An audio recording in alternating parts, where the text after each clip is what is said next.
আসসালামু আলাইকুম সম্মানিত কৃষক ভাইয়েরা, আপনারা যারা ইন্ডিয়া থেকে আসা কেরালা জাতের সিম চাষ করতে চান তাহলে আপনারা হাইবান এই সিমটা চাষ করবেন।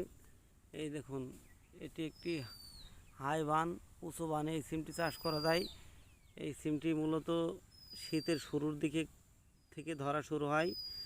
এখন সেপ্টেম্বর মাসের 10 তারিখ, আমি আগস্ট মাসে লাগিয়েছি। অক্টোবর এবং নভেম্বরে এর ফলন পাবো। দেখুন, মাটি থেকে 1 ফুট উপরে দেখুন কেমন ফুলের কড়ি এবং মুকুল আসা শুরু হয়েছে। এই দেখুন, ফুলও এসেছে, একটা দুটো সিমও দাঁড়ানো শুরু হয়েছে। আর 15 থেকে 20 দিনের ভিতরেই এই গাছে ফলন আসবে। তখন আপনাদের দেখাবো কিভাবে এই সিম ফলন দেয় এবং এর ওষুধ সার ব্যবস্থাও আপনাদের দেখাবো। আসসালামু আলাইকুম।